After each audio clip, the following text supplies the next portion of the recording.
Ya en el uso de la palabra, el asambleísta Buenas Mauricio tardes, Proaño. señor presidente de la Asamblea Nacional encargado, compañeros, compañeras asambleístas, pueblo ecuatoriano. Para mí es un honor que me dio la Comisión de Soberanía Alimentaria y todos los compañeros que apoyaron a la realización de esta ley, a sus asesores, al personal administrativo, donde con un gran esfuerzo hemos hecho trabajando muchos días y horas para poder tener una propuesta que creo que es importante después de que estamos en una pandemia, demostrado que el sector rural, el sector agropecuario, la agricultura campesina han sido las que mantuvieron estas necesidades alimenticias y no hubo escasez en el país. Por eso creo que es un homenaje hacerles, entregarles una ley en estos momentos y se les apoye y se les ayude de una forma muy importante. No sé si podría compartir la pantalla.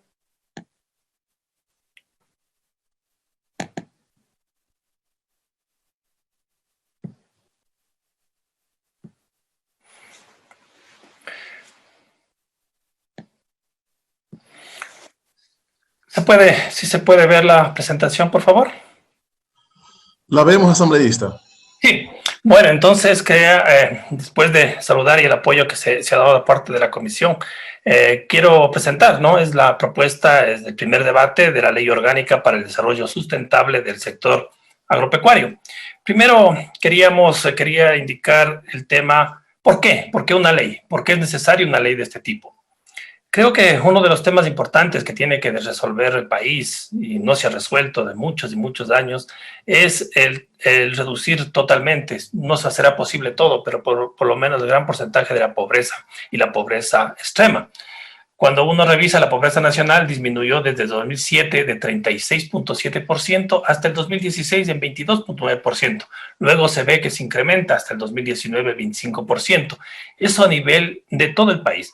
Pero cuando uno quiere localizar dónde es el problema más grave, se encuentra que cuando se habla de pobreza y pobreza extrema en las zonas rurales, esta, por ejemplo, disminuyó de 61.3% en el 2007 a 38.2% en el 2016 y luego nuevamente y comienza a incrementar a 41.8% en el 2019.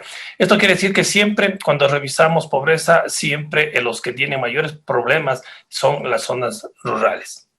Y cuando se quiere un poco detallar más de este tema y queremos ver otras formas de medición sobre esto, encontramos que en el 2019, cuando se hace el cálculo de pobreza por necesidades insatisfechas, el 61.6% las familias pobres, zonas rurales, y cuando se aplica la pobreza multidimensional, que tiene que ver con muchas dimensiones como la educación, el trabajo, la seguridad social, la salud, la alimentación, el hábitat, encontramos en las zonas rurales 71.1% y cuando hablamos de la pobreza extrema multidimensional 42%. Nuevamente, indicamos la pobreza multidimensional rural es superior a la pobreza urbana. Un tema también que se quiere y por qué la ley y por qué queremos que la ley debe ser aprobada es el tema de malnutrición en el sector rural. El problema tiene mucha relación entre agricultura y malnutrición. La malnutrición se divide en desnutrición y sobrepeso y obesidad. Y cuando hablamos de desnutrición, vemos que el área rural es mayor, el 31.9% que el área urbana. Nuevamente, más en lo rural que en lo urbano. Y cuando hablamos de sobrepeso y obesidad, que es otro de los problemas que avanza actualmente en todo el país y en todo el mundo, el tema vemos que se encuentra especialmente en las zonas rurales en niños de 5 a 11 años, un 24.1%. ¿Qué producen estos problemas? Producen enfermedades isquémicas de corazón, diabetes, enfermedades cerebrovasculares, enfermedades hipertensivas, que son las principales causas de morbilidad y mortalidad de la población. ¿Por qué más? Y cuando uno ve costos, solo por ponerles un ejemplo, el costo de la desnutrición en el 2014 calculado en el Ecuador fue de 2.600 millones de dólares, es decir, más o menos el 2.58% del PIB. Otro de los conflictos y problemas que se ve a nivel de campo es el problema del desempleo. A veces cuando se ven las estadísticas del empleo rural y el empleo urbano, uno puede decir que, según el INE, existe desempleo rural 3.8%, que es menor que la población urbana, que está en el 4.9%. Pero esto es porque no se toma en cuenta la migración y la salida de la gente. Entonces, si alguien no tiene trabajo en la zona rural, sale, entonces ya no cuenta en esa estadística. Pero cuando analizamos el subempleo rural, 19.4%, la tasa de otro empleo no rural, el 35%, y la tasa de empleo no remunerado rural, 22%, encontramos nuevamente que es superior significativamente al sector urbano. Entonces, donde existe mayor problemas de desempleo es el sector rural. Un tema también que es importante y que la ley pretende solucionar y apoyar más que todo es el tema de las empresas. Cuando uno revisa si el campo está con agroindustria, está dando valor agregado a la producción, no solo agroindustria grande, sino agroindustria comunitaria, agroindustria pequeña, emprendimientos y empresas, uno encuentra, por ejemplo, en el Ecuador, que de las empresas del sector agropecuario apenas representan el 10.38% y que venden en el total de las ventas en el país apenas del 5.75%.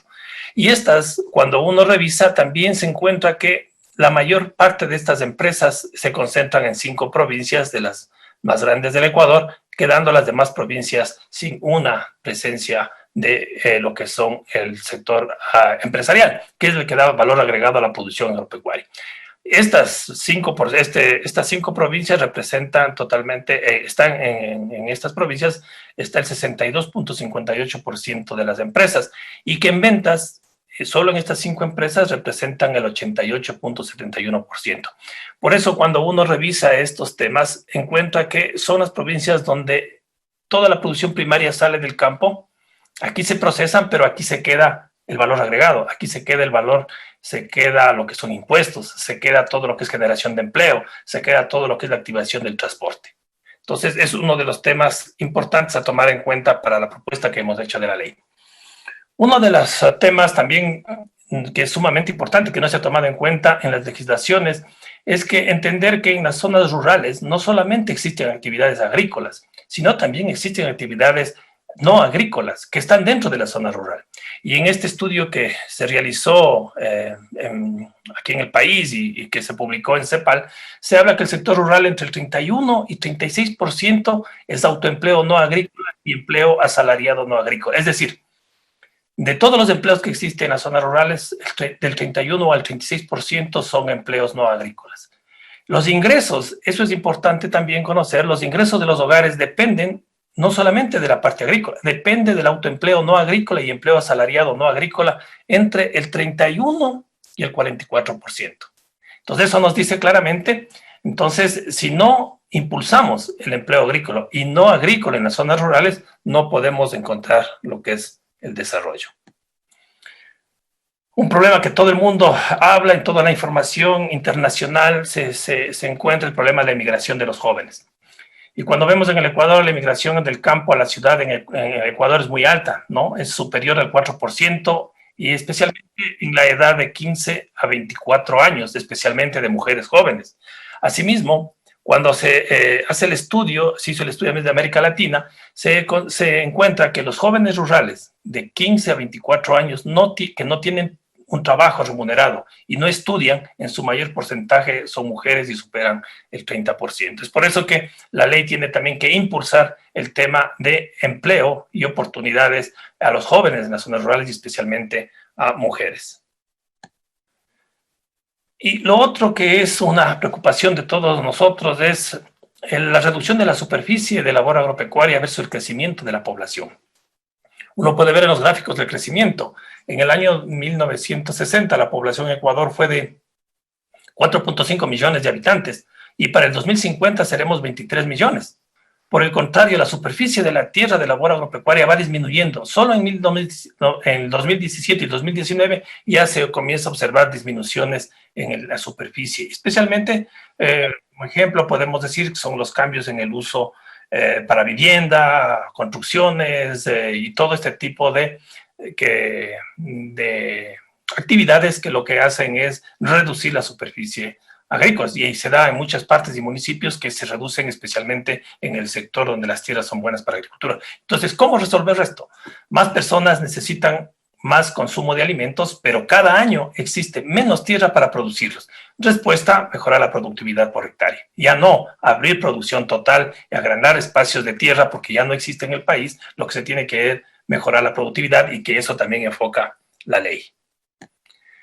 Entonces, una de las cosas que se debe enfocar es, hay muchos problemas que hay que resolver en el sector rural.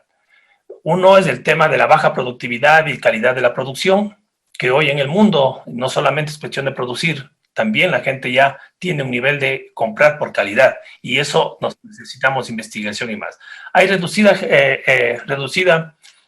generación de investigación. Muchas veces la investigación se ha generado solo para empresas grandes o no para lo que es productos de exportación, pero en la ley ya enfoca de diferente forma. Tiene que haber una investigación para la agricultura campesina, que es diferente a una agricultura comercial o una agricultura en gran espacios. Cada una necesita diferente tipo de investigación, y eso es lo que habla la propuesta de ley. Falta un sistema nacional de innovación tecnológica participativa. Es cómo llegar a los agricultores, cómo llegar a la gente con la información científica, con la información técnica, con información que los mismos agricultores como tecnología apropiada tienen a nivel de sus comunidades, y lograr difundir más en el país. Hay una baja gestión y generación de información, falta información, se necesita información que esté a la mano del productor. Mientras más información tenga el productor en sus manos, podrá tomar mejores decisiones. Ese es un condicionante, y es por eso que creamos un sistema de información. Una de las cosas que siempre se queja el sector campesino es los altos costos de producción por estar en un nivel dolarizado, y es por eso hay que trabajar en el tema de eficiencia y eficacia en el uso de los insumos, así como ayudar en el tema de financiamiento. Hay insuficiente financiamiento en el campo. Apenas el 4.5% de las unidades de producción en el país tienen crédito de la banca pública, y de la banca privada, en estas las organizaciones de la economía popular y solidaria, apenas llegan a un 9%. Entonces, todavía el cubrimiento de crédito es muy bajo y no se puede apoyar a la agricultura. Existe también un bajo uso de semilla certificada y campesina, ¿no? Nosotros decimos, y tenemos otra ley que apoya a la semilla campesina, que hay que cuidarle, que hay que valorarla, que hay que sacar de esta toda la ventaja que tiene a nivel de su establecimiento en el país. Por eso creo que la semilla campesina es la base de donde podemos generar mejor semilla certificada. Debe ser cuidada ambas cosas y mejorar la productividad con una semilla de calidad. Hay poca infraestructura de riego, y eso es clave, ¿no? Solo con un riego, una propiedad ya puede incrementar cerca de un 30% la productividad, y es por eso se necesita el riego parcelario en zonas en instalar drenaje, y con este cambio climático tenemos que tener mucho cuidado en esta información. Hay un bajo nivel de asociatividad entre los agricultores y las organizaciones. Hay una débil institucionalidad entre organizaciones públicas y privadas que no son contundentes cuando actúan frente en el campo. Hay deficientes sistemas de comercialización, que ese es un tema que cada vez sale todos los años. Vemos nosotros el problema de la leche, el precio de la leche, el problema del precio del arroz, del maíz duro. Siempre hay problemas de esos. Por eso es que, habiendo esta deficiencia en estos sistemas, la propuesta de ley lo que hace es buscar nuevos caminos y apoyar, de acuerdo a las condiciones de cada tipo de agricultura, de cada sistema de producción, empujar temas de comercialización, como la comercialización justa, pero también puede ser en grande el intercambio y lo demás. Bajos niveles de valor agregado y agroindustrialización que se da en el campo, como ya se explicó. Solo como un ejemplo, el valor de un litro de leche de cartón que se vende en las ciudades, apenas el litro de leche que vende el productor representa el 7%. Lo demás se queda en los intermediarios de la leche y en la industria. Eso se necesita bajar a nivel de campo para que estas ganancias se queden en campo, estos impuestos se queden en campo, y se impulse a las empresas también para que vayan a las zonas rurales a generar empleo y aportar al desarrollo rural. Hay subsidio del campo a la ciudad, reducidas oportunidades de empleo juvenil rural, y a veces por eso decimos, ¿por qué se va la gente del campo? Y es porque no tiene oportunidades, especialmente los jóvenes. Y es por eso que tenemos un capítulo en la ley que impulsa lo que es el empleo juvenil rural, con el tema de emprendimientos, con el tema de mejoramientos tecnológicos, con el tema de educación técnica. Existe también fuertemente una migración campo-ciudad, la feminización del agro que se habla. donde los hombres están saliendo por falta de ingresos, como hemos visto en las actividades no agrícolas, salen fuera de su finca para poder tener un mayor ingreso, y se está quedando solo las mujeres en campo. Por eso, cuando se trabaja en esos temas, hay que tener un enfoque muy claro de lo que es el género. Mujeres que están sobrecargadas a veces de actividades del hogar, ahora se sobrecargan con actividades agropecuarias, de riego, de cuidado de ganado y lo demás. Y eso hay que tener claridad para enfocarse prácticamente en temas que den opción también a la mujer para su desarrollo.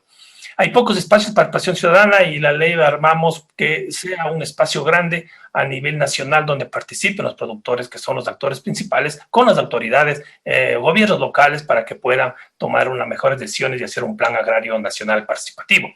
Y por último, un problema grave que afecta en todo lado y cruza todas las variables desde la incidencia del cambio climático. Tenemos problemas en el futuro, va a haber deficiencias de agua para riego, tenemos que ser más eficientes, y tecnología donde se pueda utilizar con mejor eficiencia, temas de calentamiento que está produciendo que las plagas están subiendo a zonas más altas, y eso tiene que enfrentar ya una ley moderna como la que queremos presentar, no como las anteriores, que bueno, no había ese problema anteriormente, no se detectaba ese problema, y tienen problemas de deficiencia en actuar en relación a la agricultura.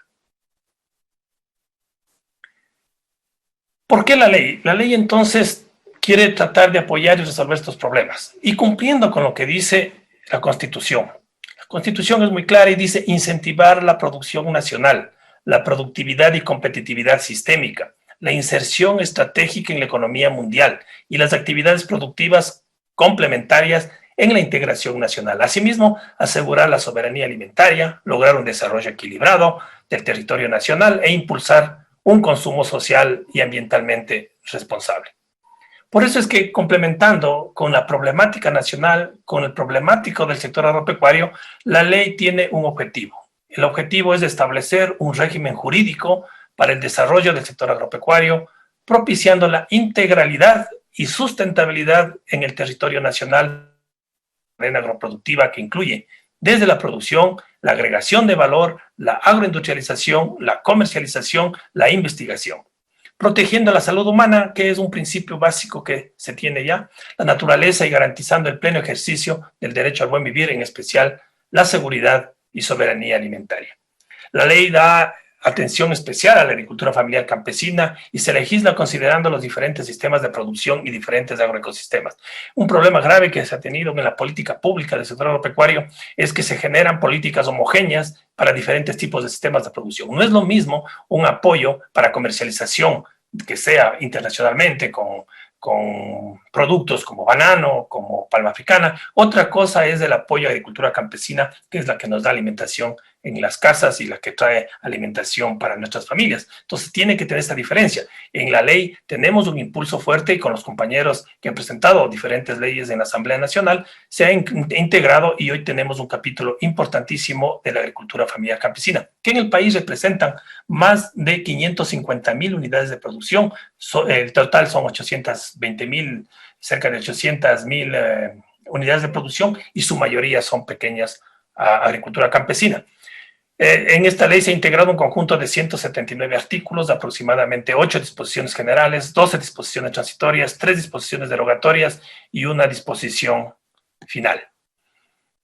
¿Qué contempla la ley? Para hacer muy rápidamente, primero un título 1, donde se establece lo que son los principios. ¿Cuáles son los principios que rigen esta ley? ¿Cuáles son las definiciones que se van a utilizar? Como el término sustentable, en donde lo que es producción, sí, que tenga rentabilidad económica, pero que también que cuide y sea equitativa en la parte social, y también que apunte a cuidar el medio ambiente. Entonces, hablamos de una ley que va a cuidar lo productivo, pero también va a cuidar lo ambiental, y en beneficio de la sociedad. Por eso es que hablamos de una ley de desarrollo sustentable. Tenemos aquí lineamientos de política agrícola, agropecuaria, y eso es necesario. Cada ministro trae nuevas políticas, cambia los enfoques, cambia todo. Por eso, cuando no se tiene una visión de política a largo plazo, es complicado ir actuando, ir mejorando y haciendo acciones de mejoramiento. Por eso hablamos de lineamientos de política y los derechos y responsabilidades que tienen que tener los ejecutores de esta ley. En el título 2, un sistema nacional para el desarrollo sustentable del sector agropecuario, en donde organizamos, ¿no?, un sistema nacional donde están todos los actores, gobiernos locales, autoridad agraria, la entidad que tiene que ver con el comercio exterior, los consejos consultivos, las instituciones de investigación, tanto INIAP como las universidades, las cuales pueden apoyar fuertemente a generar un sistema que dé apoyo a todo lo que es la parte agrícola. Un título 3, que habla de la planificación participativa para el desarrollo sustentable del sector agropecuario. ¿Por qué decimos esto? Porque si los primeros actores, los que están en campo, la gente que conoce el tema, hombres y mujeres rurales, son los que conocen la problemática. Entonces tienen que participar para que se solucionen sus problemas en conjunto con el Ejecutivo, con las personas que van a ejecutar esta propuesta de ley, y ellos tienen que ser actores principales para determinar las líneas de trabajo y en conjunto poder generar el desarrollo que se necesita. Un título 4 del desarrollo sustentable es el título más grande, en donde ya hablamos del acceso a factores de producción, hablamos de actividades agropecuarias, el apoyo al trabajo agropecuario, al empleo agropecuario, el empleo juvenil rural, con todas las opciones que podemos empujar, de las actividades no agropecuarias que tienen que ser impulsadas dentro de la propuesta. Hablamos del capital e incentivos para el fomento de desarrollo, hablamos del crédito. Si el crédito, cada vez hacemos una ley, se envía y esto no genera ningún impacto a nivel de la población. Hoy hablamos de un crédito que sea de acuerdo a las condiciones del tipo de agricultura y de acuerdo al sistema de producción, y con un seguro agrícola que esté en conjunto, como hemos dicho en algunas leyes, pero todavía no hemos integrado en una sola, y aquí tiene elementos mayores. Una reinversión ciudad al campo, esto es clave, es cómo impulsar para que las empresas, la agroindustria, que en menos espacio pueden dar más empleo en las zonas rurales, vayan y se motiven para salir a las zonas rurales a generar empleo. No solamente generar empleo, a pagar sus impuestos dentro de las zonas rurales y las provincias pequeñas, y logren poder generar más impulso económico, activando el transporte, generando los salarios que se puede dar en la zona, dejando sus impuestos y logrando así apoyar la parte local. Y es por eso que ya debemos, antes era que el campo sobre todo la ciudad, ahora tenemos que también volver un poco que la ciudad apoye un poco al campo. Habla también de investigación y transferencia de tecnología, innovación tecnológica, desde un concepto de la gestión del conocimiento, ¿no? No vamos a avanzar en la agricultura si no existen líneas claras de investigación, no vamos a avanzar si no avanzamos en un tema de cómo hacer la transferencia de tecnología, no vamos a avanzar si no vamos innovando en forma participativa con los agricultores.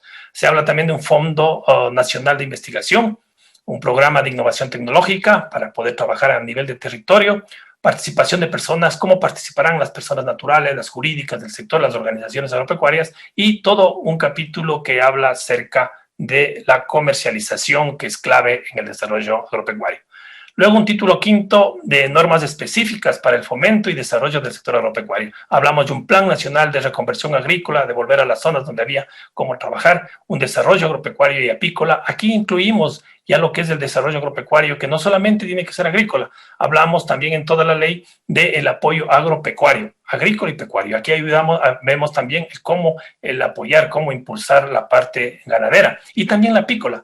Hoy que se ha declarado hasta días universal de la abeja, tenemos mucha información y en todo el mundo se está cuidando por el potencial que tiene los apicultores y en este caso el sector apícola de lo que es la fecundación en cultivos, ¿no? Hay zonas donde si no estuvieran abejas no hubiera fecundación y no hubiera frutales. Entonces hoy se conoce la importancia que tiene y nosotros estamos incluyendo ya en la propuesta de ley. Otro tema importante es factores que inciden en el desarrollo del sector agropecuario, y ahí es lo que les decía yo.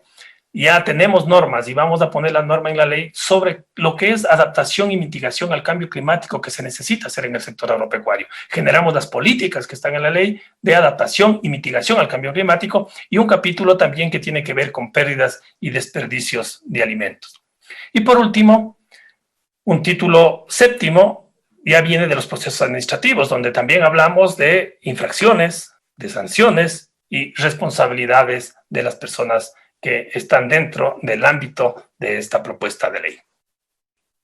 Bueno, por último, solo quería hacer una reflexión. ¿Qué demostró la pandemia del COVID-19 en Ecuador?